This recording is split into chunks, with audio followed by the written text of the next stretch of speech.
अब तक की कहानी पहले शरयू अपने हॉस्टल के राज जानकर एक प्रकार से कुछ घबराहट में थी और शायद उन लोगों को शरयू पर शक होने की वजह से कॉलेज के डायरेक्टर श्याम वर्मा और उनकी साथ मिली हुई शरयू की नई हॉस्टल मेट्रो ने भेजे हुए लोकल गुंडे जो कि शरयू के जान लेने की कोशिश कर रहे हैं। और शरयू अपने आप को बचाने के लिए हॉस्टल छोड़कर अपने साथ अपने कुछ कपड़े, कुछ पैसे, अपने डॉक्यूमेंट्स, रुचाने दिया हुआ लैपटॉप एक सैक में भरकर वहां से रेलवे स्टेशन पर पहुंच जाती है और उसके पीछे पीछे उसे मारने की कोशिश में कुछ गुंडे। शरयू रेलवे स्टेशन पर एक ट्रेन को देख लेती है जो कि अभी अभी रेलवे स्टेशन से बाहर ही जाने वाली होती है। शरयू को पकड़ने कुछ गुंडे उसके पीछे दौड़ रहे हैं और आगे आगे अपनी जान बचती हुई हमारी शरयू इस पूरे भाग दौड़ को अपनी एक फर्स्ट क्लास डिब्बे से देख रहा है हमारा हीरो यानी कि विराज। दरअसल वो दक्ष का इंतजार कर रहा है। उसके भी पीछे वजह है क्योंकि उसे लेने के लिए बड़े पापा और बड़ी माँ का छोटा बेटा दक्ष आया है और उसने फ्लाइट की बजाय ही उन दोनों का रिजर्वेशन जानबूझकर ट्रेन के लिए किया है। अभी तो ट्रेन छूटने ही वाली है पर अभी भी दक्ष नहीं आ रहा है। जब हमारा हीरो यानी विराज दक्ष को देखने के लिए अपनी ट्रेन की डिब्बे से बाहर देखता है तो उसे घबराई हुई अपने आप को बचाती हुई शरयू दिखी। एक सांवले से भी सांवले रंग की सिंपल चूड़ीदार में अपने पीछे सैक डालकर वह जोर से गिर पड़ी थी और उसके पीछे आने वाले गुंडे मानो इंसान के रूप में भेड़िए थे।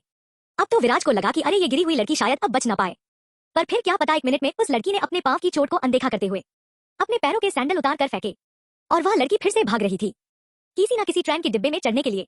जब वह विराज के डिब्बे की पास आ रही उसे दिख रही थी तो विराज ने उसके पीछे आने वाले गुंडों की आंखों को और उनके अंदाज को देखा जो कि क्रोध भरे हुए शरीरों से भागते हुए शायद उस लड़की की जान भी ले जाए।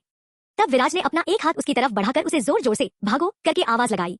अब शरयू को ट्रेन में से कोई पुकारता दिख रहा था, साथ में उसका एक हाथ जो उसको मौत के रास्ते से बचने के लिए हो। अब किस्मत जो कि विराज शरयू को मिलने की पहले से ही संकल्प कर बैठी थी वो शरयू को कैसे मरने दे भला। और एक प्रकार की शरयू के भागने में गति आती है। साथ में शरयू उस ट्रेन में खड़े हुए विराज का हाथ पकड़ लेती है। विराज उसी एक पल में अपनी पूरी ताकत लगाए शरयू यानी उस सांवली से सांवली लड़की को अपने ट्रेन की डिब्बे में खींच लेता है और अपने डिब्बे का दरवाजा बंद करके उसे पैक कर देता है। अब शरयू मौत से कोसों दूर नई नगरी यानी कि दिल्ली जाने वाली ट्रेन में आती है। विराज शरयू को खींचकर अपनी तरफ उड़ता है। तब शरयू उसकी बाहों में सिमट जाती है। दोनों के पल भर के लिए ये सारी दुनिया भुलाकर एक अजीब सी जगह पर हो। जब थोड़ी देर बाद शरयू विराज की बाहों में शांत हो उठती है तो विराज झट से उससे दूर हो जाता है। विराज आई एम सॉरी, देखिए आपको यहाँ घबराने की बिल्कुल भी जरूरत नहीं है, आप यहाँ सेफ है। शरयू विराज को देखती है जो दिखने में मैच्योर लगता है। हाइट लगभग 6:03, जिसकी उम्र शायद 25 से 26 ईयर्स की लगती हो, पर विराज असल में 29 ईयर्स का था। उसकी बॉडी देख लग रहा था कि उसने जिम में बहुत ही सालों से वर्कआउट रहा हो।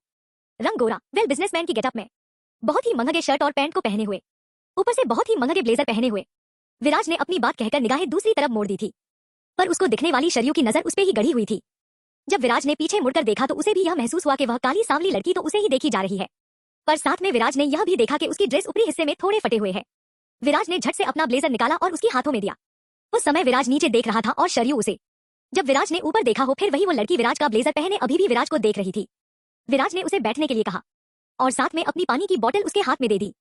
फिर वही, पर अभी शरयू उसके सामने वाली सीट पर बैठी हुई विराज को देख रही थी। विराज विराज देखिए पीएलजेड, आप मुझे इस तरह से मत देखिए। मैंने थोड़ी देर पहले भी आपसे कहा था कि आप यह सुरक्षित है। देखिए मेरा नाम विराज सिंघानिया है, मैं दिल्ली का हूँ। अभी मैं दिल्ली के लिए इस ट्रेन से जा रहा हूँ। मेरे साथ मेरा छोटा भाई भी है, पर अचानक लास्ट 15 मिनटों में न जाने कहाँ वो गया है। और आप यह भी जान लीजिए कि मैं एक शरीफ इज्जतदार घर का लड़का हूँ और वैसे भी मुझे लड़कियां पसंद ही नहीं है, ना ही मुझे किसी लड़की में शौक है। सो पीएलजेड आप मुझे यूं देखना बंद कर दीजिए। शरयू ये ट्रेन दिल्ली को जाती है, धीमी आवाज में। विराज हाँ क्यों? शरयू मन में बात करती है, पर मैंने तो दिल्ली का नाम पेपर में पढ़ा है और टीवी न्यूज में देखा है। विराज एक मिनट, तो क्या तुम्हारे पास इस ट्रेन की टिकट नहीं है? ये ट्रेन दिल्ली जाती है यह भी आपको पता नहीं? शरयू सिर झुकते हुए नहीं। विराज हो शिटत्ता गुस्से से आर यू मैड? शरयू चुपचाप बैठी थी। जब विराज ने गुस्से से कहा तो डरकर काम कर उसकी आंखों से आंसू आए। विराज घबराते हुए हे लिसन, देखो देखो तुम्हें डराना, तुम पे गुस्सा करना मेरा काम नहीं है। बहुत सारा टाइम और काम भी मेरे पास है और वो मुझे करना है। पीएलजेड तुम तुम्हारा ये रोना बंद कर दो। तभी शरयू को रुचा जाने के बाद हॉस्टल से लेके यहाँ तक का सफर याद आया और उसकी आंखों में एक अजीब सा डर विराज ने देख लिया। विराज देखो देखो आई एम सॉरी, देखो एक्चुअली काम के सिवाय मैंने आज तक किसी लड़की से कभी भी बात नहीं की है। मुझे नहीं पता एक्चुअल में लड़कियों से कैसे बात करते हैं। तुम तुम्हारा रोना बंद करो और यह बात बताओ कि क्या बात है। देखो मैं ये नहीं जानता कि मैं तुम्हारी कुछ मदद कर पाऊंगा या फिर नहीं। शरयू जब मदद शब्द को सुनती है तब उसे याद आता है कि हॉस्टल में शरयू जैसी फंसी लड़कियां हैं और शायद श्याम वर्मा और मेट्रोन उन लड़कियों के साथ कुछ गलत न होने दे। शरयू विराज को देखकर क्या आप मुझे मदद करेंगे? विराज मन में अभी मुझे ही मदद की जरूरत है और मैं इसको कैसे मदद करूं? वाह क्या नसीब ने चाल चली है। शरयू पीएलजेड आप मुझे ना मत बोलिएगा। विराज अपनी सांसों को धीमे करते हुए बोलो। शरयू अपनी सारी जन कुंडली तथा अभी तक की हॉस्टल वाली सारी बातें बताती है और एक मिनट के लिए चुप हो जाती है। विराज तुम क्या दिमाग पर पड़ी हो? यह बहुत बड़ा रैकेट है। तुम्हारे पास तुम्हारा मोबाइल है? शरयू हाँ है। शरयू ने अपना मोबाइल सैक में से निकला और विराज को दिखाया। विराज ने तुरंत उसे अपने हाथों में लिया और खिड़की से फेंक दिया। शरयू चिढ़कर, ये क्यों किया आपने? विराज, तुम्हें प्रोटेक्ट किया है। तुम्हारी मोबाइल से उन्हें अब तक तुम यहाँ हो ये पता भी चला होगा। इतनी भी अक्ल नहीं है तुम्हें? शरयू, पीएलजेड सर, उन लड़कियों को बचाइए। विराज, देखिए मैडम, पहले खुद को संभालिए फिर उन लड़कियों को। शरयू, मतलब? विराज, आपने अपने मोबाइल से उन्हें ऑलरेडी बताया है कि आप इस ट्रेन से दिल्ली तक का सफर कर रही है, तो पूरे मुंबई के गुंडों की टीम अब आपके पीछे रहेगी। अगले आधे घंटे में तो वो और बाकी के कई सारे गुंडे आपको ढूंढ कर निकलेंगे। शरयू, अब? विराज, अब जल्दी से जल्दी आप यहाँ से भाग जाइए। शरयू यह बात सुनकर फटाक से उठती है और अपनी बैग लेकर वहां से निकल जाने लगती है। जैसे ही वह दरवाजा खोलने लगती है तो विराज की नजर उसके सीट के नीचे शरयू ने जहां पांव रखे थे वहां जाती है, तो शरयू के पांव से निकला हुआ खून उसे दिखाई दे पड़ता है। विराज जल्दी से उठकर अपने डिब्बे का दरवाजा बंद कर देता है। शरयू को सीट पर बैठने के लिए बोलता है। शरयू सुनकर गुस्से से अनसुना कर देती है और वह जाने लगती है। विराज अब उसका हाथ पकड़कर उसको सीट पर बिठाता है। शरयू गुस्से से, छोड़िए मुझे। विराज, मैडम, आपके हाथ पकड़ने का मुझे कोई शौक नहीं है, पर अपने पैरों पर देखिए कितना खून बहा जा रहा है। शरयू, आपको मेरे पैरों की पड़ी है। उन लड़कियों की जिंदगी बर्बाद होने जा रही है, पहले उन्हें बचाना चाहिए। विराज, तुम खुद को समझती क्या हो? शरयू, मैं एक मामूली लड़की हूँ, मुझे सिर्फ इतना ही पता है। अभी मुझे उन लड़कियों को बचना है जो कि मेरी ही तरह अनाथ है। पर आप कैसे जानेंगे सर एक अनाथ होना क्या होता है? अब तो अनजान शरयू ने विराज की दुखती नस को कुरेदा हो। विराज, अच्छा तो तुम्हें लगता है कि मैं नहीं जानता। यूएस में पिछले 3 सालों से कि मैं एक रोबोट की लाइफ जी रहा हूं, पर मैं नहीं जानता अनाथ क्या होता है। इन 3 सालों में अनाथ रहकर मेरे एक्सीडेंट में गई फैमिली को अपनी यादों से उन्हें जिंदा समझकर जी रहा हूं, पर मैं नहीं जानता कि एक अनाथ का दुख क्या होता है। Very good. शरयू, सॉरी, मुझे नहीं पता था। विराज, इट्स ओके। पहले आपने जख्म को ये रुमाल बांधो। शरयू, नहीं, पहले आप किसी बड़े पुलिस को इन्फॉर्म करके उन लड़कियों को बचाइए। विराज, क्या अपने आप से ज्यादा तुम्हें दूसरों की पड़ी है? शरयू, अब मेरा कोई भी अपना नहीं है। अगर होता तो मैं उसका हाथ थामा होता, पर शायद कोई किसी का हो और उन्हें वह मिल जाए। विराज, अच्छा तो इससे तुम्हें क्या फायदा? शरयू, ये बातें दिल से सोची जाती है। विराज, ओके, तो तुमने तुम्हारा दिल किसको दिया है? शरयू की तरफ देखते हुए। शरयू, वही तो मैं कह रही हूँ सर। अगर मैंने किसी को मेरा दिल दिया होता तो उसके पास होती, उसका हाथ थामा होता। विराज, ओ सॉरी। शरयू, अरे नहीं सर, ऐसी कोई बात नहीं है। ना ही मेरे जिंदगी में कोई आने वाला है और नहीं कभी भी मैं किसी की बनूंगी। इनफैक्ट शादी नाम का वर्ड मेरे लाइफ में नहीं है। विराज, पर क्यों? शरयू, मेरे नानी ने मेरे लिए जो सपने देखे हैं उसी को मुझे पूरा करना है। आपके पास मोबाइल है, किसी बड़े पुलिस वाले सर को बोलिए ना, पीएलजेड सर। विराज, तुम तो, कहकर उसने छोटे मामा जी यानी सबके फेवरेट मधुर मामा को कॉल किया और उनको शरयू की अब तक की सारी कहानी बताई, जो कि मधुर मामा जी दिल्ली के डीएसपी है। उन्होंने फौरन उन दोनों को ट्रेन से निकलकर मुंबई से दिल्ली शहर आने वाली हाईवे जाकर किसी भी दूसरे गाड़ी में आने के लिए कहा। अब विराज ने दक्ष को कॉल किया और उसे जल्दी से जल्दी अभी आने वाली स्टेशन पर उतरने के लिए कहा। अभी विराज ने दिया रुमाल शरयू ने अपने पैरों में बांध लिया। अब अगले स्टेशन पर विराज और उसके साथ शरयू थी। अरे ये क्या, स्टेशन पर दक्ष के साथ तो एक लड़की भी है, जो कि दिखने में बड़े घर की स्टाइलिश लड़की दिख रही है। विराज दक्ष से, ये कौन है? दक्ष घबराते हुए, भैया दरअसल सौम्या मेरी गर्लफ्रेंड है। पिछले 2 सालों से हम एक दूसरे को डीप लव करते हैं। पर ये क्या, आपके साथ कौन है? विराज, सब बताता हूँ, पहले अपने अपने सामान लिए यहाँ से निकलो जल्दी से जल्दी। जब तक गुंडे विराज शरयू को देखते, ये चारों वहां से लोकल टैक्सी से जल्दी रात के 3 बजे उस स्टेशन से निकले। उस टैक्सी का डबल भाड़ा देकर सुबह के 4 बजे तक हाईवे पर पहुंच जाते हैं। इस सफर में कोई बोलता इससे पहले विराज गुस्से से बोलता है, सबकी आवाज मुझे बंद ही चाहिए। सब अब रात के तकरीबन 4 बजे सुनसान हाईवे पर वह चारों खड़े थे। तभी मधुर मामा जी का विराज को कॉल आता है कि उन कॉलेज और हॉस्टल में चल रही रैकेट को पकड़ लिया है, साथ में सभी लड़कियों को सही सलामत दूसरे गर्ल्स हॉस्टल में शिफ्ट किया है और यहाँ दिल्ली आकर शरयू को हमारे घर में छोड़ दो। वह बेचारी है और उसकी कहानी सुनकर तुम्हारी छोटी मामी जी काजल मामी ने उसे यहाँ लाने के लिए कहा है। तब विराज ने शरयू को थोड़ी बाजू में लिया और उसकी और मधुर मामा जी की सारी बातें बताई। शरयू इतना खुश हुई और रोते रोते उसने विराज के पाँव को पकड़ने की कोशिश की। तभी अचानक विराज उसे नीचे झुकने से उठता है और शरयू को शांत करके वह उसे अब नई जिंदगी तुम जियो यह कहता है। उन दोनों को देखने के बाद दक्ष से सौम्या कहती है, सौम्या तुम्हें क्या लगता है कि ये क्या है? दक्ष, आई डोंट नो। सौम्या, तुम तो कह रहे थे कि तुम्हारे विराज भैया लड़कियों से हमेशा दूर ही रहते हैं, पर अब ये क्या? दक्ष, देखो सौम्या, मेरे विराज भैया बहुत ही अच्छे हैं, तुम देखो तो वह बेचारी लड़की लग रही है। सौम्या, अब मेरे पाँव बहुत ही दुख रहे हैं, और क्या तुम भूल गए हम जानबूझकर ट्रेन से क्यों आए हैं? दक्ष, और H I am really sorry my princess, मैं अभी भैया को बोलता हूँ। तभी फिर से विराज और शरयू भी आ जाते हैं। अब दक्ष विराज से, दक्ष मुझे आपसे बात करनी है भैया। विराज, मेरी तरफ से बात फाइनल हो चुकी है ऑलरेडी। दक्ष, मैं और सौम्या एक दूसरे से ट्रू वाला लव करते हैं भैया, पीएलजेड हमें समझ लीजिए। विराज, देखो दक्ष, सौम्या, पीएलजेड, तुम दोनों भी मुझे समझो। मेरा लाइफ गोल तो ऋषभ भैया, ऋतु भाभी के, अर्णव और रुद्र की रिस्पॉन्सिबिलिटी है और उनके फ्यूचर को बढ़िया बनाना। उनको उनकी लाइफ में उनको उनके मम्मी पापा की कभी भी कमी नहीं होनी चाहिए। माना कि मैं कभी भी भैया भाभी की जगह नहीं लेना चाहता, पर बच्चों को कभी भी अकेले होने का एहसास उन्हें नहीं देना चाहता। तभी सौम्या तिलमिलाकर उठती है। सौम्या, आप कहना क्या चाहते हैं भैया कि हमारा प्यार झूठा है? हमजे जो एक दूसरे के साथ जो पल गुजारे, जो मोहब्बत की वो झूठी, और आपके कारण हम क्यों हमारी बलि दे? घर वालों ने आपको एंगेजमेंट फिक्स की है और आपको वो रूही मेहता पसंद नहीं हो तो घर वालों को आप ही बोल दीजिएगा। इस वजह से आपकी एंगेजमेंट तोड़कर आप मेरे दक्ष की एंगेजमेंट उस लड़की से कैसे करने के लिए बोल सकते हैं? दक्ष, पीएलजेड भैया अभी भी 4 दिन है हमारे पास। पीएलजेड, अगर मैंने आपके कहने मुताबिक अगर उस रूही से इन फ्यूचर शादी भी कर ली फिर भी हम तीनों की जिंदगी तो खराब हो जाएगी भैया। यह सारी बातें शरयू ध्यान से चुपचाप सुनती है। फिर मिलेंगे। मन के मितवा 6। यह जिंदगी बहुत खूबसूरत है। तभी एक ट्रेवल बस आती है जो दिल्ली जाने के लिए निकली है और उस बस में एक बड़ी सीट पर विराज और शरयू बैठते हैं और दूसरे दक्ष और सौम्या, जो सौम्या की रोने से खुद को मन में ही कोसते हुए उसे समझाता है। इस पूरे सफर में न बोलते हुए भी विराज शरयू एक दूजे की चुप्पी को, साथ में एक दूजे के दर्द को समझते हैं, पर दोनों भी एक दूजे के पास भी नहीं आने की कोशिश करते तथा विराज उसको नजरें उठाकर भी नहीं देखता और छूने की कोशिश भी नहीं करता।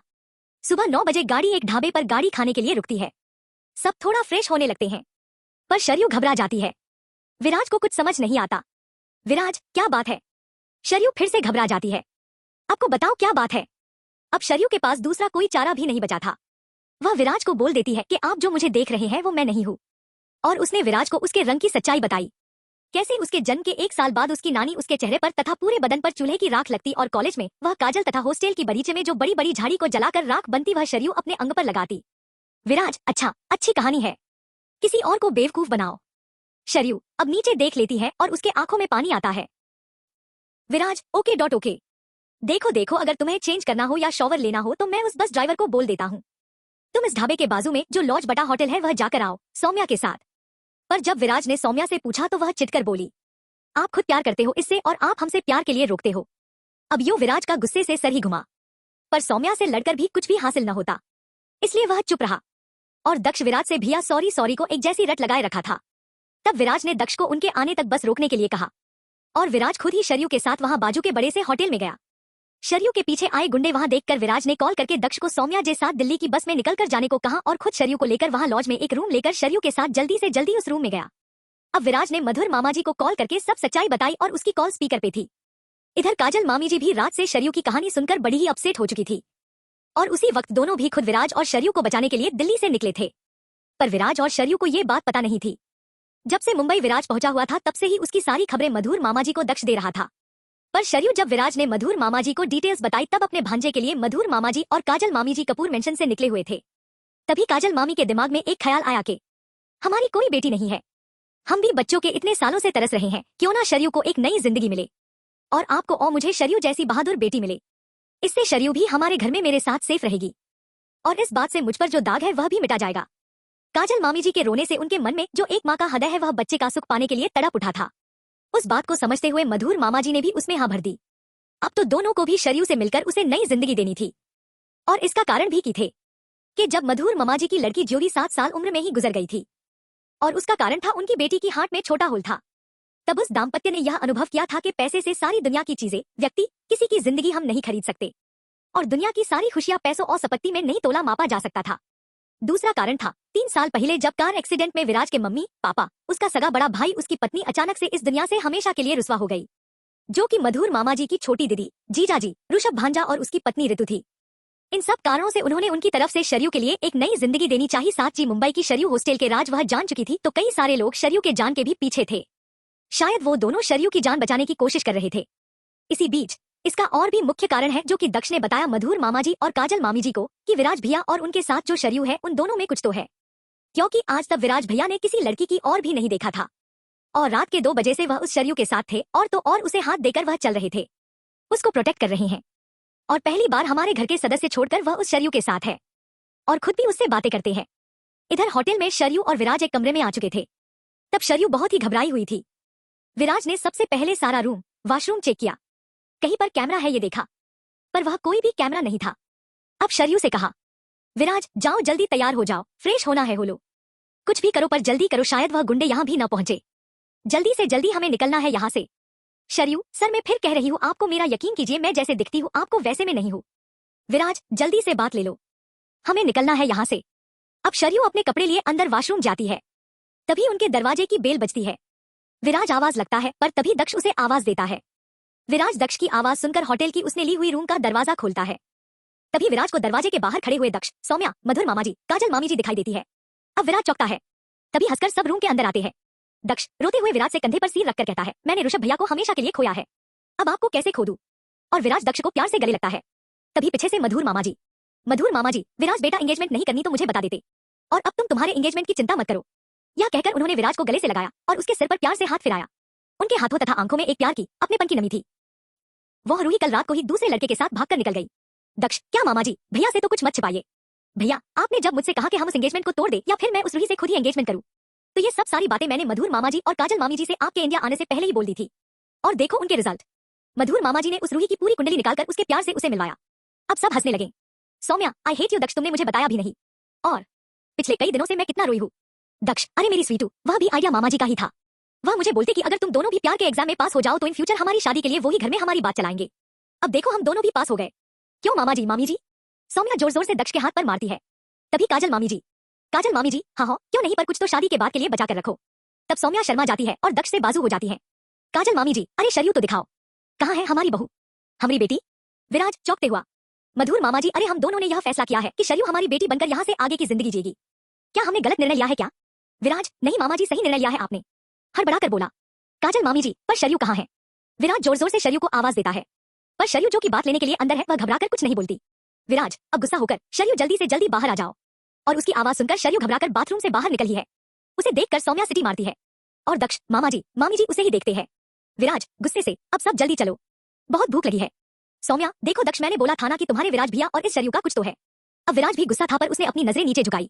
शर्यू घबराकर अपने रंग तथा दिखने की सच्चाई सबको बोल देती है और अपनी नजर नीचे लगाए खड़ी रहती है। अभी सब शर्यू को ही गौर से देखते हैं विराज को छोड़कर। तभी काजल मामी जी दक्ष, सौम्या को होटल में जाने के लिए कह देती है, क्योंकि उन सबको लगा कि शायद गुंडों से बचने के लिए शर्यू ने वह गेटअप बनाया होगा। उसके बाद मधुर मामा जी और काजल मामी जी शर्यू को रूम के एक कोने में अपनी बेटी की, उनके जीवन की और विराज के भी मिली की सारी कहानी सुनाते हुए शर्यू को उसके साफ्टी के लिए हमारी बेटी बनकर पूरी जिंदगी भर हमारे साथ रहो या कहते हैं। जब मामी जी शर्यू के साथ बात करती है तो वह शर्यू के हाथों में अपना हाथ देती है, जो जिसकी कोमलता, नमी, हाथों की गर्मी में जो एक कोमल ममता भरा स्पर्श छुपा हुआ हो वह शर्यू विराज ने देखा। मधुर मामा जी जो कि एक बड़े ऑफिसर है, दिखने में सख्त पर घर के बच्चों के प्रति हो वह मानो उनके उम्र के उनके दोस्त हो। काजल मामी जी यानी एक बहुत ही बड़ी खानदानी सौदे से भरी महिला जो कि उम्र में शायद 40 से ज्यादा हो पर दिखने में तो कोई भी उन्हें ममता की मूर्ति ही कहे। शर्यू के प्रति उनका यूं स्नेह भाव देख शर्यू से उनसे स्कूल के प्रिंसिपल और उनकी पत्नी की ही याद आई। शायद भगवान ने उसे जो छीना था वह उसे मिल जाए। काजल मामी जी अपनी ममता और सुनीमा होने की बेचैनी शर्यू के सामने रख देती है। शर्यू विराज की तरफ देखती है और विराज दूसरी जगह। अब मधुर मामा जी और काजल मामी जी उन दोनों को आपस में बात करके डिसीजन लेने को बोल देती है और वहां से दोनों भी निकल जाते हैं। रूम में सिर्फ विराज और शर्यू ही है। दोनों भी कुछ समय के लिए चुप रहते हैं। विराज फिर गुस्सा होकर, तुम्हारा क्या डिसीजन है? यह बोलते वक्त शर्यू की आंखों में दिखने की कोशिश करता है, तभी फिर से उसके सामने वाली शर्यू को देखकर उसे देखता ही रहता है। कमर के नीचे तक रेशमी बाल जो कि अभी भी थोड़े गीले हैं, जिसको सुखाने की कोशिश शर्यू हाथ में टॉवल लेकर रही है। भूरी आंखें, उस पे काजल है, चेहरे पर छोटी सी बिंदी, कान में झुमके, ओठ मानो भीगी हुई गुलाब की पंखुड़ियां, उस पर हल्की सी फीके गुलाबी लिपस्टिक, गोरे गोरे गाल मानो कि अभी अभी दूध से शर्यू ने नहाया है। ऐसे चेहरे की बनावट मानो नक्षत्र आसमान से धरती पर आया हो। उसका गोरा एक प्रकार तेज से निखरा हुआ चेहरा, उसकी वो झुकी झुकी आंखें, शर्यू के गोर गोरे गर्दन पर एक छोटी सी चैन जिसका सोने जैसा रंग भी फीका बड़ा हो शर्यू के सफेद गोर रंग पे। उसने लांग पंजाबी ब्लू रंग का ड्रेस पहना था, एक साइड में फुल एम्ब्रॉयडरी की हुई उस पे कॉटन दुपट्टा, उसकी एक हाथों में एक ब्रेसलेट था। यह दरअसल शर्यू का असली रूप था, जिसकी भनक उसकी नानी को पहले ही लगी थी। इस वजह से उसने ये शर्यू के रंग का राज सबसे छुपाया और शर्यू को भी सबको बताने को नहीं कहा था। अब शर्मा के मारे शर्यू नीचे देख रही थी और विराज उसे न बोलकर भी एक अनसुनी दोनों की धड़कनें बढ़ी हुई थी। विराज की आंखें बस शर्यू को स्कैन कर रही थी। उसका उभरा हुआ यौवन माने किसी के इंतजार में है, और अब तक जिस दिल की आवाज या उसका अस्तित्व भी विराज ने इनकार किया हो उसे शर्यू को देखने के बाद अपने शरीर में ही पाया। कुछ पल के बाद शर्यू पीएलजेड, आप तो मुझे गलत मत समझिए, ये मेरी मजबूरी थी। विराज, तुम क्या वही हो? शर्यू, हाँ, मेरी सेफ्टी सिक्योरिटी के लिए मेरी नानी ने ये सब किया था। विराज तब उसे अपने मधुर मामा जी काजल मामी जी का ख्याल आता है और विराज ने भी फिर से मामा मामी जी की सारी बातें, उनके विचार सुनाए और शर्यू से यह भी कहा कि शायद तुम्हें एक नया मौका मिल रहा है अपने मम्मी पापा फैमिली का प्यार पाने का, उनको तुम्हारी जैसे बेटी पाने की दुनिया भर की खुशी। अब विराज ने शर्यू को उसका डिसीजन पूछा। शर्यू धीमी आवाज में, मैंने ट्रेन में जब से आपका हाथ थामा था उसके बाद आपने मेरी जान बचाई। आप और मामा जी ने उन हॉस्टल की लड़कियों की जान बचाई और उनकी सेफ्टी का भी ख्याल रखा।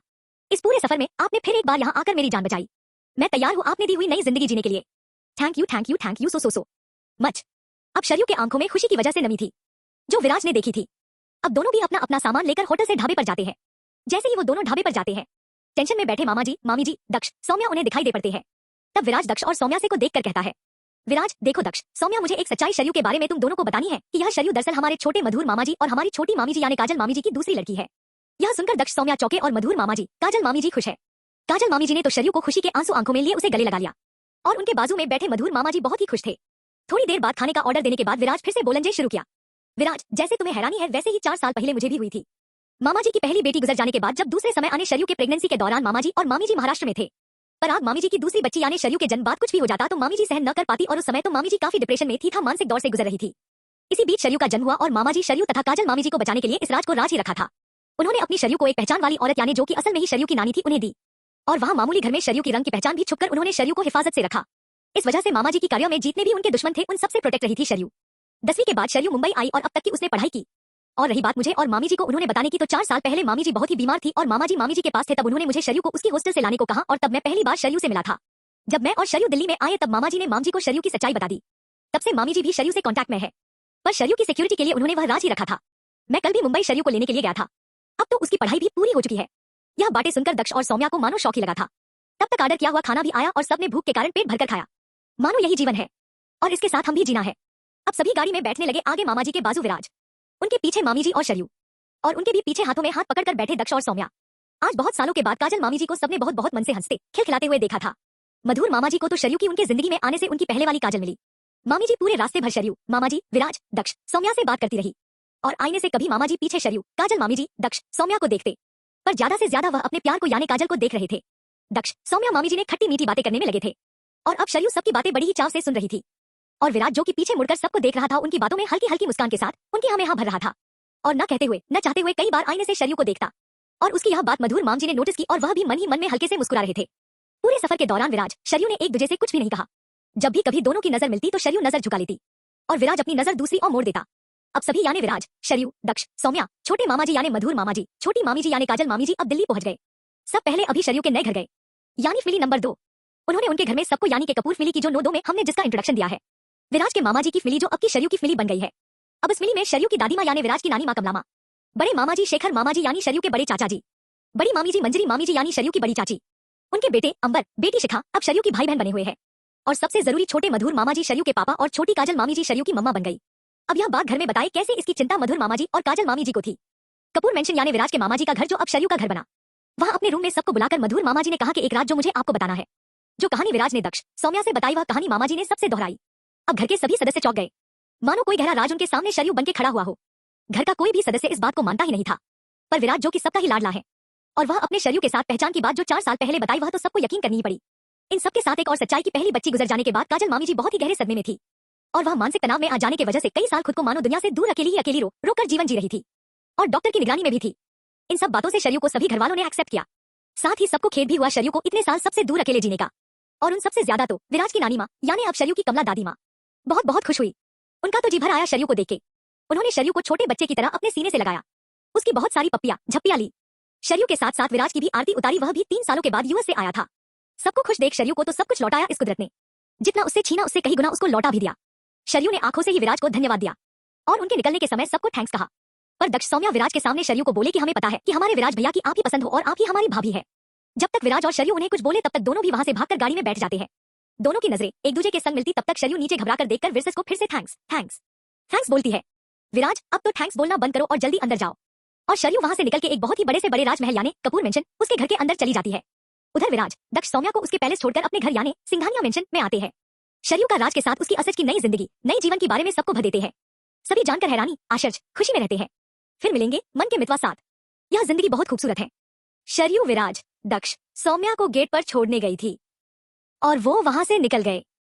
पर यहाँ शरयू ने अपने मन में बहुत ही बड़ी घबराहट को महसूस किया, क्योंकि अब तक शरयू एक अनाथ जैसी जीवन जी रही थी।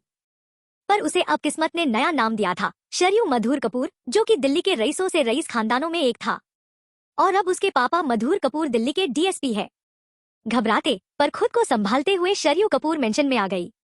सब उसे ही निहार रहे थे। मधुर मामा जी, काजल मामी जी ने यानी उसके मम्मी पापा ने उसे आवाज दी। सब अब बहुत ही बड़े से भी बड़े डाइनिंग टेबल पर बैठे थे और बहुत सारे नौकर चाकर फॉर्मल यूनिफॉर्म में वहां पर उनकी सेवा के लिए खड़े थे। अब सबसे पहले शरयू को इंट्रोडक्शन दिया मधुर मामा जी ने। चाचा जी यानी विराज के बड़े शेखर मामा जी, दादी माँ यानी कमला नानी माँ, चाची जी यानी मंजरी चाची, अंबर शरयू के बड़े भाई, शिखा शरयू की छोटी बहन। शरयू अपनी काजल मम्मा के बाजू में बैठी। जब सबने जैसे खाना खाया उसी तरह शरयू ने भी मैनर को समझते हुए खाना खाया। उसके बाद सबने मिलकर शरयू से कुछ सवाल पूछे। शरयू ने अपने पास्ट अनुसार उनके सवालों के जवाब दे दिए। चाचा जी, शरयू बेटा, अब कभी भी घबराना नहीं है आपको। और यह सभी के साथ हमेशा रहिए। अब घर से कभी बाहर जाना हो तो सिक्योरिटी के साथ आपको जाना है। मंजरी चाची शरयू से गले लगाया और कहा, ये क्यों बाहर जाएगी? कमला दादी माँ, शरयू यहाँ आवो। शरयू का हाथ अपने हाथों में लेते हुए, अब जब तक मैं जिंदा हूँ तब तक मेरी आंखों से कभी भी दूर मत होना। ऐसे कहकर वह फुट फुट कर रोने लगे गई। अब शरयू एक गहरे विचारे में थी। कभी हमारे जीवन में ऐसा भी कभी हो सकता है कि इतने साल हम बिना फैमिली के साथ जिए, और यहाँ ये भी लोग बिना कोई संतान के। पर शरयू बहुत मन ही मन खुश भी हुई। अब काजल मम्मा ने शरयू का हाथ पकड़कर पूरा कपूर फैमिली मेंशन घुमाया और उसको उसका कमरा दिखाया। काजल मम्मा, शरयू आज मैं इतनी खुश हूँ कि अगर मुझे अभी इसी वक्त मौत भी आ जाए तो भी उसे हंसकर गले लगा लूंगी। शरयू अब गंभीर आवाज के साथ, आज ही तो आप मेरी जिंदगी में आई हो और आज ही मुझे अनाथ करके छोड़ दोगे। मेरे जन्म के बाद कुछ ही दिनों में मेरी माँ भी चल बसी थी और सारे गांव वालों ने, मेरी मामी ने भी मुझे हमेशा कोसा के मेरे ही कारण मेरे जन्मदाता माँ पापा दूर हुए, और अगर आप भी मुझे छोड़ के जाओगे तो सब फिर से मुझे यही दोष देंगे। इससे अच्छा यह है कि मैं आपके घर से चली जाऊं। जैसी ही शरयू अपनी बैग उठाए निकलने लगी तो उसे अपने हाथों से पकड़कर काजल मम्मा ने पकड़ा और रोते हुआ कहा, काजल मम्मा सॉरी, बाबा सॉरी, आप कान पकड़ कर कहते हैं, नभी भी हम आपसे दूर नहीं जाएंगे और आपको डभी भी आपसे दूर नहीं होने देंगे। अब शरयू और काजल जी दोनों भी खुशी से एक दूजे कर गले लगाकर हंस पड़े और पीछे से उन दोनों को देखकर मधुर मामा जी भी। उस रात लगभग 2 बजे तक शरयू और उसकी काजल मम्मा बातें करते रहे। सिंघानिया मेंशन। निमा दादी माँ जो कि विराज की दादाजी थी, वह एक बहुत बड़े हॉल में यहाँ से वहाँ और वहाँ से यहाँ फेरे लगा रही थी। फिर रात के 2:30 बजे उनकी बिगड़ी हुई लड़की यानी दीपू आंटी और उसकी बेटी डिम्पी ड्रिंक करके झूम झूम के नीमा दादी माँ के सामने से अपने कमरे में जाने के लिए निकल रही थी। तभी, निमा दादी माँ रुको दीपू, कितनी बार कहा है ये नशे में झूम कर रहना, पार्टियां कर कर अपनी और अपनी डिम्पी की जिंदगी मत बर्बाद करो। और वो रोनी कितने कितने दिन घर से बाहर रहता है। दीपू आंटी, ओह मॉम, पूरा मूड ही उतर गया। कितनी बार कहा है आपसे दूसरों की जिंदगी में दखल अंदाजी मत किया करो, पर आप हो कि मानते ही नहीं, खामखा आपका बीपी बढ़ा रहे हो। अब वो और डिम्पी वहां से निकलने लगते हैं। निमा दादी माँ शर्म नहीं आती खुद को मेरे लिए दूसरे कहते हुए, अरे मैं तो तुम्हारी सगी माँ हूँ, तुम्हें जन्म देकर पालने पोसने वाली। दीपू आंटी, तो उसमें मैं क्या करूँ? निमा दादी माँ, ये रात को लेट आना बंद कर दे, पार्टी में ड्रिंक करके आना छोड़ दे। अब तक मैंने तुम्हें छुपाया है। अगर किसी दिन भी पृथ्वी ने विराज के बड़े पापा, दीपू आंटी के बड़े भाई इस हालत में देख लिया तो तुझे और तेरे दोनों बिगड़े डिम्पी रोनी को घर से बाहर कर देगा। दीपू आंटी, अरे ये जायदाद सिर्फ भैया की नहीं है, मेरा भी बराबर का हक है उसमें, समझी बुढ़िया। चल डिम्पी। और वहां से दोनों चली गई। निमा दादी माँ ने गुस्से से अपने बड़े से आलीशान रूम में जाकर रात के 2:30 बजे अपनी दोस्त यानी कमला दादी, शरयू की दादी को कॉल किया। कमला दादी माँ, हाँ बोल निमा। निमा दादी माँ, मैं क्या करूँ इस दीपू, डिम्पी, रोनी का? कमला दादी माँ, कुछ मत कर, सो जा, गुड नाइट। निमा दादी माँ, तुझे शर्म नहीं आती कमला, मैं यहाँ टेंशन में मरी जा रही हूँ और तू है कि सोने की बात करे। कमला दादी माँ, अब एक काम कर, हम 3 सहेलियां जो कि बचपन से अब तक और मरते दम तक साथ रहने वाले हैं, तो उस पंजाब की रानू को कॉल करके कॉन्फ्रेंस में ले और मुझे और रानू को रात भर गालियां देते रहे। जब मन हल्का होले तब हम दोनों को गुड नाइट बोल और तभी हम सोएंगे। निमा दादी माँ, तू भी ना कमला हद कर देती है। कमला दादी माँ, अरे हद तो तू कर लेती है, तर रात मुझे 2-3 बजे कॉल करके और दिन में रानू को कॉल करके। एक तो इन बीमारियों के वजह से हम तीनों तो गांव की भैंसों से भी बड़ी अब दिख रही है, और तू छोटे से टेंशन की बात कर रही है हंसते हुए। निमा दादी माँ, हाँ वैसे बड़ी भैंसे हम तीनों में कौन दिखेगी? अब दोनों तरफ से दोनों भी मोबाइल पर हंस हंस कर कॉल रख देती है और खुद को नींद के हवाले कर देती है। स्थल सुबह की वक्त सिंघानिया मिली। सुबह एक साथ ब्रेकफास्ट करने के लिए घर के सभी मेंबर बैठते हैं। पृथ्वी बड़े पापा, पूजा बड़ी माँ, दिप भैया, दिशा भाभी, विराज, दक्ष, निमा दादी माँ, अर्णव 5 साल, रुद्र 3 साल। दिशा भाभी अर्णव और रुद्र को ब्रेकफास्ट खिलाती है।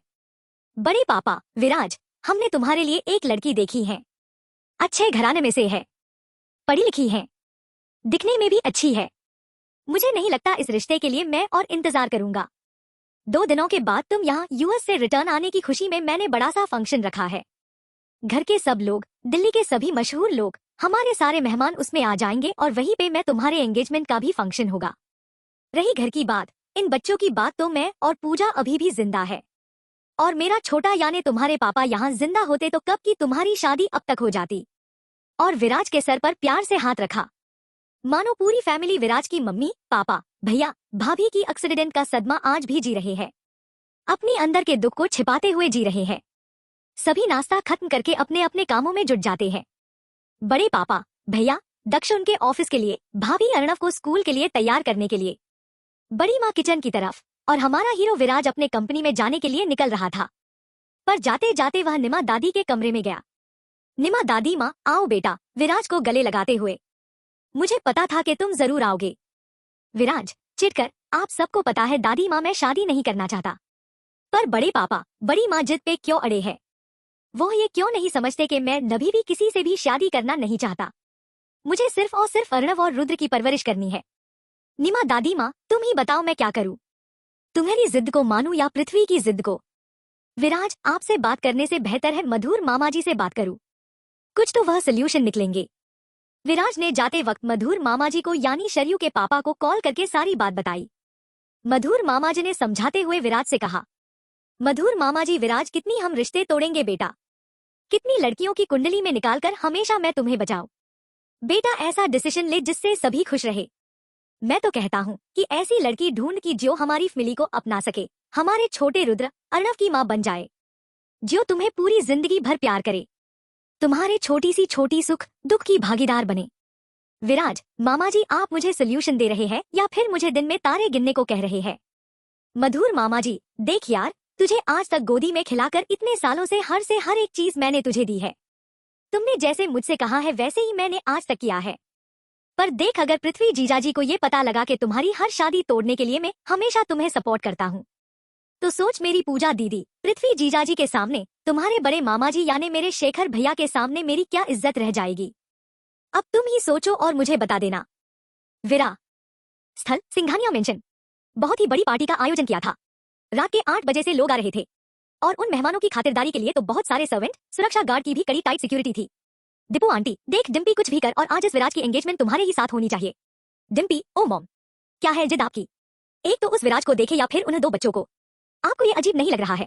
एक्चुअली शादी के बाद हर कोई बच्चे भी जल्दी नहीं चाहता, और आप बोल रहे हो कि मुझे शादी से पहले ही 2 बच्चों की मम्मा बने। इससे बेहतर है मैं किसी और को पटाऊं। दीपू आंटी, अरे जितना इस सिंघानिया फैमिली में पैसे है ना, इससे तुम पूरे लाइफ शीक्ष उड़ाती रहोगी, भरपूर मजे करती रहो। डिम्पी, देखना मॉम ऐसा जादू चलाऊंगी कि विराज मुझे देखकर बस आ ही भरता रहे। दीपू आंटी, वो विराज सिंघानिया है, अब तक किसी के हाथ नहीं आया है। इस पार्टी की सारी लड़कियां उससे शादी के लिए एक पांव पे खड़ी है।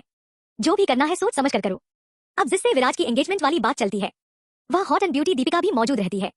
अब पार्टी का इस तरह अलग अलग लोकेशन में सेट की थी कि बाहर बड़े से गार्डन में सारे बिजनेसमैन और अलग अलग सेलिब्रिटी, एक तरफ सारे बच्चों की पार्टी और उनकी एंटरटेनमेंट, अंदर हॉल में सारे लेडीज की पार्टी, और मेंशन के बैक साइड में यंग जनरेशन बॉयज गर्ल्स की पूल पार्टी थी, जो कुछ ज्यादा ही हरी भरी थी, हसीनाओं के नखरों से, अदाओं से, जिसमें ज्यादातर अमीर बाप के बिगड़े हुए लड़के लड़कियां थी। अब पार्टी शुरू होकर कुछ देर हो गई थी। कपूर घर, सिंगनिया घर की सारी औरतें गपशप करने में बिजी थी। विराज और मधुर मामा जी इस एंगेजमेंट साथ इसकी अनाउंसमेंट को कैसे रुकवाएं इस कोशिश में अपने ही दिमाग से कुश्ती खेल रहे थे। साथ में विराज को साथ देने के लिए विराज के 2 स्पेशल फ्रेंड, शिवम जो कि दिल्ली के अमीर घराने में से और वकील बनके कोर्ट में बड़े से बड़े केस लड़ने वाले, और दूसरा था जो कि हर्ष जो कि डॉक्टर है और दिन रात अपने पाप के इंडिया में जो हॉस्पिटल है उनकी देखरेख तथा खुद की प्रैक्टिस में मशगूल और मशहूर रहने वाला शिवम। अरे कोई तो लड़की हमें भी मिलनी चाहिए। हर्ष, मिलेगी कैसे? तुम अपने केस में हमेशा उलझे रहते हो। मैं लोगों की बॉडी की ऑपरेशन करने में और ये विराज बिजनेस में दिमाग उलझाए। अब तीनों दोस्त हंस रहे थे। हर्ष, अरे विराज अब तो नॉर्मल बन जा। अरे तुम्हारी होने वाली वाइफ इधर ही आ रही है। शिवम, चल भाग ले भिड़ू, इसके साथ तो हमारी भी बैंड बज जाएगी। विराज उन दोनों की अपने दोनों हाथों से पकड़कर रोक रखता है। तब सभी दीपिका से हाय हेलो करते हैं और उनकी जान पहचान करवाने आते हैं बड़े पापा। बड़े पापा विराज से कान में आधे घंटे में डिसाइड कर लो, वरना मैं ही डिसीजन दे दूंगा। दीपिका विराज को डांस फ्लोर पे चलने के लिए फोर्स करती है।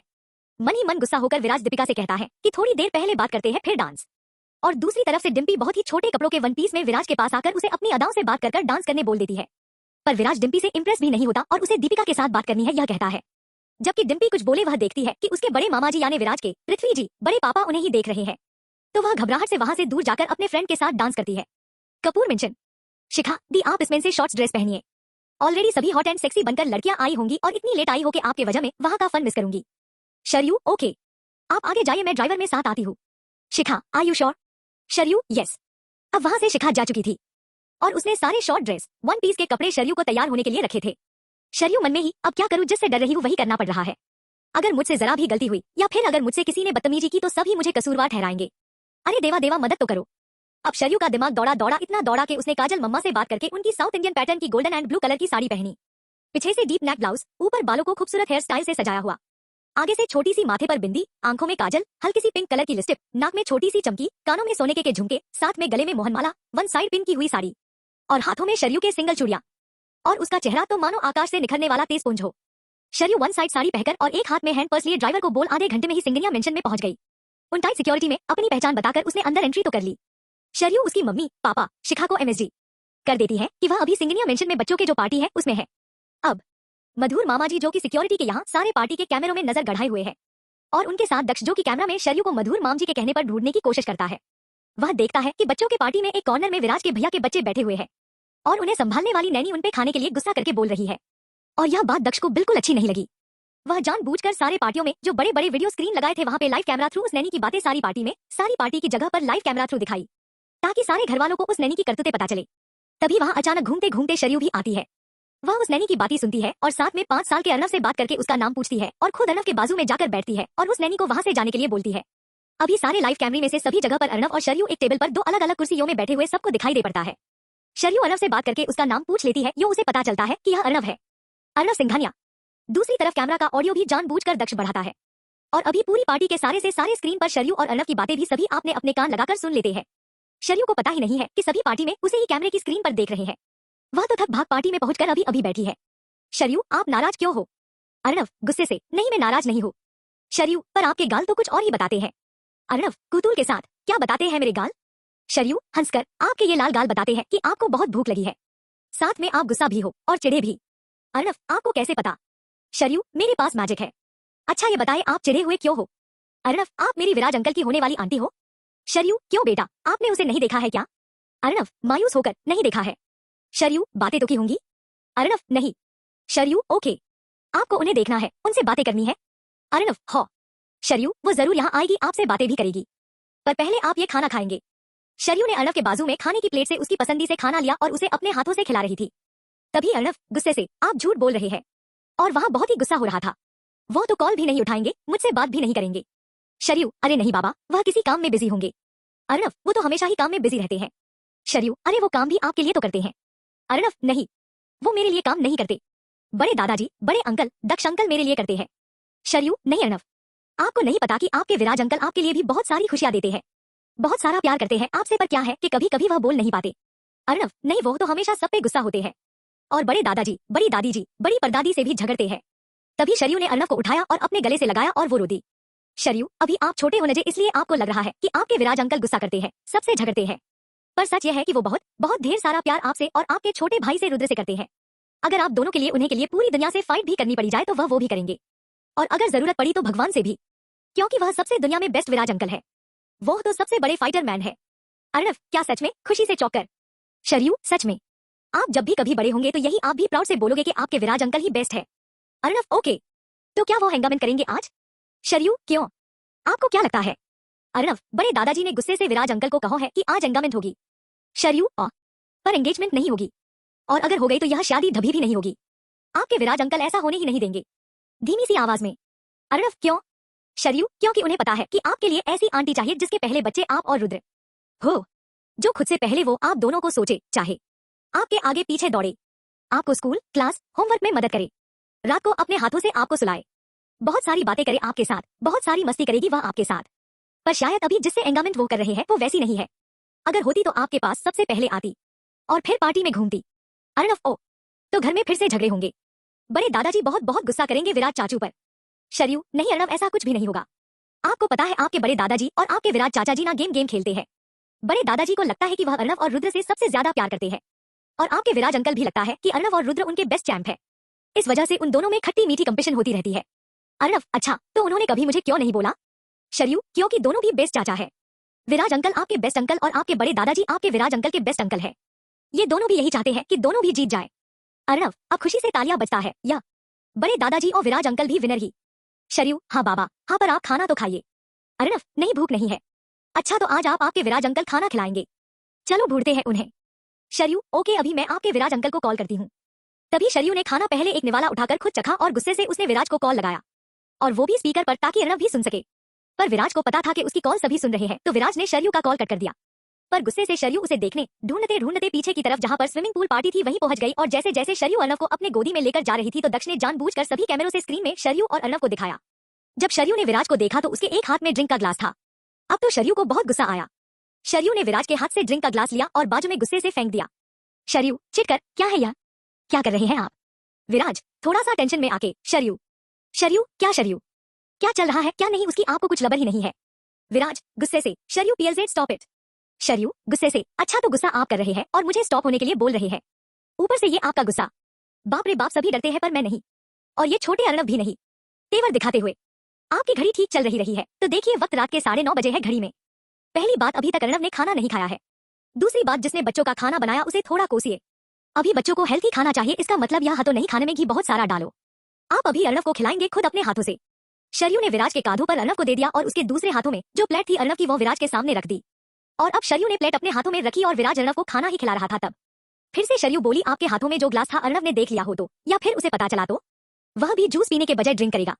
आज अभी इस वक्त से आपके ड्रिंक्स लेना बंद, और आज से आप सिर्फ और सिर्फ बच्चों पे ध्यान दोगे। उनके खानों से, कपड़ों से, उठने बैठने से, हर चीज में आप ही बच्चों को संभालेंगे। सिर्फ और सिर्फ कंपनियों को ही नहीं, पहली प्रायोरिटी हमारे बच्चे होने चाहिए। और आपने जिसे बच्चों के लिए रखा था वह नैनी, उसे अभी इसी वक्त काम से निकाल दीजिए। तभी वहां दीपिका भी खड़ी है, वह शरयू को बातें करते हुए पहले सुन लेती है। अब वह गुस्से से शरयू के गाल पे चाटा मारन पे निकल पड़ी थी कि विराज ने दीपिका के हाथ रोका। दीपिका निकल जाओ यहाँ से, तुम्हारी हिम्मत कैसे हुई हमारी एंगेजमेंट तोड़ने की? तुम होती कौन हो मेरे विराज को मुझसे दूर करने वाली? वह धक्का देकर शरयू को स्विमिंग पूल में धकेलने की कोशिश करती है। तभी विराज शरयू को अपनी बाहों में ओढ़ लेता है। शरयू रोकर विराज से कुछ कहने ही वाली होती है, तभी विराज उसके होठों पे अपना हाथ रखता है और वह शरयू से बाजू होकर उस दीपिका के सामने जाने लगता है। तभी शरयू विराज का हाथ पकड़ लेती है। विराज शरयू का हाथ छुड़ाने की कोशिश करता है। विराज, शरयू छोड़ो मुझे। शरयू शांत होकर, लेट हो गया है, अर्णव को भूख लगी है, PLZ। विराज कुछ बोल पाता तभी बड़े पापा आते हैं। घर के सारे सदस्य और दीपिका के घर के भी लोग रहते हैं। जब बड़े पापा कुछ दीपिका से कुछ बोले, वही दीपिका के पापा आकर बड़े पापा यानी पृथ्वी सिंघानिया से हाथ जोड़कर माफी मांगते हैं, और हमारी दीपिका के नसीब में नहीं है आपके घर की बहू बनना, माफ कर दीजिए हमें। ऐसा करते हुए वह गुस्से से दीपिका के हाथ पकड़कर वहां से उसे ले जाते हैं। अब बड़े पापा कुछ कहे इससे पहले ही मधुर मामा जी बड़े पापा से हाथ जोड़कर माफी मांगकर शरयू को घर ले जाने लगते हैं। पर बड़े पापा कपूर फैमिली को रुकने के लिए बोल देती है। अब पार्टी के सारे लोग निकलने लगते हैं, पर बड़े पापा जी सब बड़ों को घर में रुकने के लिए कहते हैं। और दूसरी तरफ शरयू विराज की एंगेजमेंट टूटने के लिए खुद को दोषी ठहरती है। वह विराज से रोकर माफी मांगने लगती है। तभी विराज उसे और अर्णव को लेकर वहां से घर के हॉल में जाता है और उसे समझाता है कि उसने कुछ गलत नहीं किया है। साथ ही में यह भी समझाता है कि बच्चे भूखे हैं। तो शरयू छोटे रुद्र को और विराज अर्णव को खाना खिलाते हैं। दूसरी ओर घर के सारे सिंघानिया और कपूर फैमिली के मेंबर टेंशन में आते हैं। आज सारे मेहमान सिंघानिया मेंशन से निकल जाते हैं। जब सारे दो घर के सदस्य हॉल में देखते हैं तो एक तरफ शरयू छोटे रुद्र को अपने कंधे पर लिए हुए घूमते घूमते सुलाने की कोशिश करती है, और बाजू में विराज के गोदी में अर्णव विराज से कहानी सुनते सुनते सोने लगता है। अब सभी घरवाले यह देखकर दंग रह जाते हैं। यहाँ तक कि जो गुस्से से भरे पृथ्वी जी विराज के बड़े पापा है, वह भी अब शांत होकर विराज और शरयू को देखते रहते हैं। और शरयू विराज को छोड़कर बाकी सभी को उनके ऊपर के कमरे में आने को बोल देते हैं। सभी कपूर एंड सिंघानिया फैमिली के मेंबर ऊपर पृथ्वी जी यानी विराज के बड़े पापा के कमरे में है। बड़े पापा, आप में से किसी ने भी अभी तक हमें शरयू के बारे में कभी भी नहीं बताया। मधुर मामा जी, वो जीजा जी मेरे ही कारण तो शरयू को सबसे दूर रहना पड़ा था। बड़े पापा, और क्या क्या बातें हमसे आप भाई बहन छुपाए हुए हैं? क्यों पूजा, जो विराज की बड़ी माँ और शरयू की सगी बड़ी बुआ यानी पूजा आंटी है। बड़ी माँ, देखिए मैंने भी आज पहली बार शरयू को देखा है। ओ विराज ने दो दिन पहले वो जब आया तो उसने ही हमसे शरयू के बारे में बोला था। सुनिए, सिर्फ और सिर्फ ये शरयू का राज मधुर ही जानता था, और 3 साल पहले काजल और विराज, और 2 दिन पहले ही हम सब घर वाले। मधुर मामा जी, पूजा दीदी और घर वालों की कोई भी गलती नहीं है, और आज जो कुछ भी गलती हुई शरयू से मैं माफी मांगता हूँ। आप कहते हो तो हम अभी यहाँ से चले जाएंगे। मेरी शरयू ढभी भी आपके आंगन में या आपके जीवन में भी कभी भी नहीं आएगी। मैं मेरे पोस्टिंग को अर्जी देता हूँ। मैं, काजल, शरयू हम यहाँ दोबारा कभी भी नहीं आएंगे। चलो काजल। अब शरयू के बने मम्मा पापा यानी मधुर मामा जी, काजल मामी जी वह से जाने लगते हैं। तभी पीछे से पृथ्वी जी यानी बड़े पापा आवाज लगते हैं। बड़े पापा रुक जाओ मधुर, काजल। मधुर मामा जी काजल जी का हाथ थामे हुए। चलो काजल, हमारे वजह से पृथ्वी जीजा जी, पूजा दीदी का बहुत अपमान हुआ है, अब और नहीं रुकना है हमें। बड़े पापा, पृथ्वी जी रुक जाओ काजल, मैं तुम्हारे बड़े भाई जैसा हूँ तो मेरी बात को तुम टालोगी। काजल मामी जी, नहीं जीजा जी हमारी गलती है, आज पूरे शहर के सामने आपकी बेइज्जती हुई है। बड़े पापा, और अगर मैं कहूँ कि इस एंगेजमेंट के टूटने से मैं आज बहुत खुश हूँ, और आज मैं तुम दोनों से आपके पूरे कपूर घरने से कुछ मांगू तो आप मुझे दोगे, अगर कुछ नहीं तो अपने बड़े भैया समझकर मुझे तुमसे कुछ चाहिए काजल। अब सब लोग चौंककर बड़े पापा की तरफ देखने लगे। हाँ, मुझे कुछ चाहिए आपसे शेखर यानी शरयू के चाचा जी, कपूर घर के बड़े। मुझे आपकी शरयू हमारे घर में, हमारे आंगन में, सिंघानिया फैमिली में अपनी बेटी बहू विराज की पत्नी बनकर पूरे जिंदगी भर के लिए चाहिए। अभी सब चौंककर फिर एक बार बड़े पापा को देख रहे थे। मैंने अभी जो पार्टी में देखा है वह सभी आपने भी देखा है। और इतना ही नहीं, अभी भी वह दोनों बच्चों को गॉड में लिए सुला रहे हैं। शेखर, आपकी शरयू हमसे दे दीजिए बस। काजल, मामी जी, जीजाजी, अभी अभी तो वो घर पे आई है। रोते हुए कुछ भी मांग लीजिए पर शरयू को नहीं। मधुर, मामा जी, हाँ काजल ठीक कह रही है। शेखर भैया, समझाइए ना जीजाजी को। पृथ्वी जी, अरे मैं कब कह रहा हूँ, अभी अभी शादी कर दो शरयू विराज की। और आज नहीं तो कल आपको भी शरयू की शादी करवानी तो है। हमारा विराज हम सबका बेटा है। और शादी के बाद भी पूरी जिंदगी शरयू सुबह से शाम आपकी आंखों के ही सामने ही रहने वाली है। अब आप ही बोल बोले। और काजल, अब रोना बंद करो, खुशियां मनाओ। पूरी जिंदगी तुम्हारी शरयू तुम्हारे ही पास रहेगी, क्यों मधुर? अरे अब तो हंस दो। और अगर आपको मेरी बात नहीं पसंद आई तो बोल दो। और हमारा विराज इस जन्म में कभी शादी भी नहीं करेगा और अंदर ही अंदर टूट जाएगा। एक आपकी शरयू ही है जो उसे हर बात के लिए मनवाएगी। क्या तुम चाहती काजल? मधुर, मैं कुछ गलत कह रहा हूँ? मधुर, मामा जी, नहीं जीजाजी पर। बड़े पापा, काजल तुम ही बोलो। काजल, मामी जी, आप हमसे हमारी शरयू को कभी दूर नहीं करोगे ना? बड़े पापा, कभी भी नहीं। शरयू पे सबसे पहले अधिकार कपूर मिली का होगा और फिर सिंघानिया मिली का। तो बात पक्की समझे शेखर जी? पूजा, निमा दादी माँ, माम जी, कमला दादी माँ, आंटी जी। शेखर चाचा, पर विराज शरयू को भी पूछना पड़ेगा। बड़े पापा, इस बार डायरेक्ट उनकी शादी ही होगी। और हाँ, ये प्लान भी उन दोनों को बताना भी नहीं है। और अभी इसी वक्त शुभ कामों में मैं देरी नहीं करता। अब सब आश्चर्य में पड़े। अभी बहुत रात हो चुकी है। चलिए बाहर, पंडित जी ने सारी तैयारी भी कर ली है। अब कोई भी कुछ भी नहीं कहेगा। अब सब नीचे हॉल में आते हैं।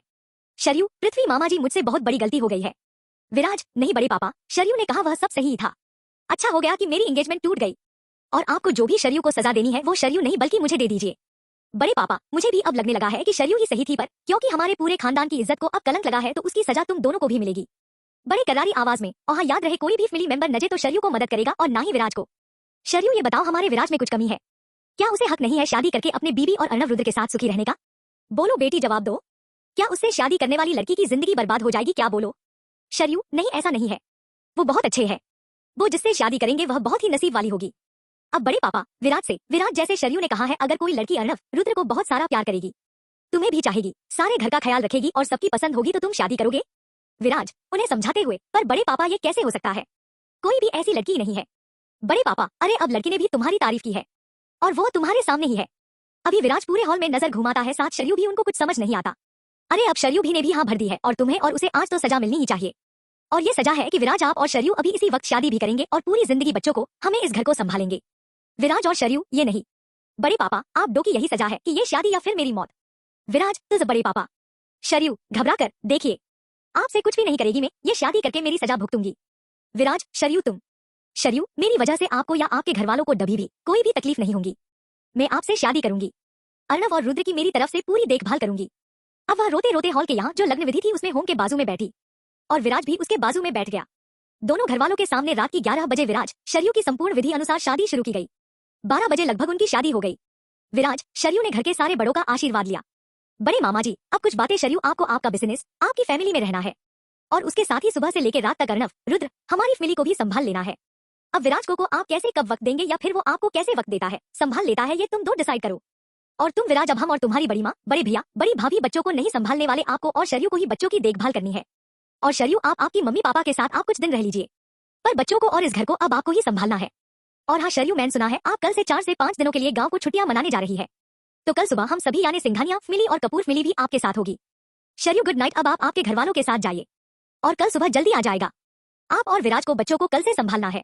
अब सारी कपूर फैमिली अपने कपूर मेंशन जाती है और इधर सारी सिंघानिया फैमिली गहरी नींद में सो जाती है। फिर मिलेंगे मन के मितवा 9। यह जिंदगी बहुत खूबसूरत है।